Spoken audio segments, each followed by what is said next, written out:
అబ్బబ్బబ్బబ్బబ్బబ్బా! ఈ పటవొద్దు, పాడొద్దు. పల్లెకి పోయి పల్లీలు అమ్ముకొని బతికినా మంచిగుంటది అని అనిపిస్తుంటది అప్పుడప్పుడు. ఎందుకంటే ట్రాఫిక్ జాములల్ల ఇరికినప్పుడు అట్లుంటది నరకం. అందులో శినుకు పడ్డదంటే చాలు ఇక సుక్కలు కనిపిస్తుంటాయి జనాలకు. ఒక్క మన దిక్కే కాదు, అన్ని పెద్ద పెద్ద పట్టణాలల్లో ఇట్లనే ఉన్నది పరిస్థితి. ఇగో చూడుర్రి మీరు.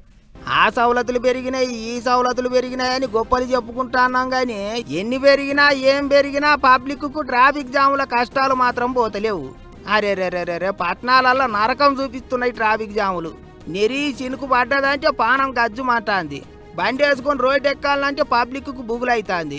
మన హైదరాబాద్లోనైతే వాన చాలైనాక కాదు, వాన వచ్చే మోక కనిపిస్తే చాలు అందరు ముందుగానే ఇంటికి చేరుకోవాలి. ఇక బయటికి వెళ్ళకపోతే పని కాదన్నట్టుంటేనే బయటికి రావాలని ఆఫీసర్లు ముందుకు ముందే హెచ్చరికలు చేస్తారు. ఇక అటు ఢిల్లీ గురుగ్రామ్ దిక్కైతే ట్రాఫిక్ జాములతో పానసరం పడుతున్నారట పబ్లిక్. ఎట్లా అంటే చినుకు పడ్డదంటే చాలు ఇక ఎక్కడి బండ్లు అక్కడనే ఆగిపోతున్నాయట. కొలువులకు పోయేటోళ్ళు క్యాబులు బుకింగ్ చేసుకోవాలన్నా ఆటోలు బుకింగ్ చేసుకోవాలన్నా అస్సలు ఎవరు దేకుతలేరట. 5-6 కిలోమీటర్లకు 400 ఇస్తామన్నా సరే అబ్బో గా ట్రాఫిక్ లెవెల్ బండి తోలుతారు రాము అంటున్నారట.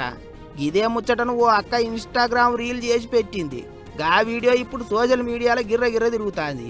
ఢిల్లీ హర్యానా దిక్కు ట్రాఫిక్ కష్టాలు అట్లున్నాయని పబ్లిక్ పొట్టు కామెంట్లు పెడుతుండ్రు. మరి ఇక బ్రిడ్జీలు కట్టిస్తాండ్రు, మెట్రో రైలు ఉండనే ఉన్నాయి, లోకల్ రైలు కూడా తిరుగుతూనే ఉంటాయి. మరి ఇక రోడ్ల మీద ట్రాఫిక్ ఏంటికి అంతగానం జామ్ అవుతున్నదో ఏం పాడో ఎవరికి సమజైతలేదు.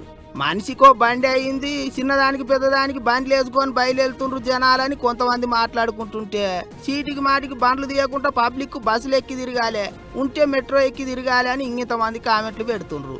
మరి ఇక ఎన్నడబోతాయో ఏమో ఈ ట్రాఫిక్ కష్టాలు. గోస అంటే గోస అవుతున్నది పోరి జనాలకు.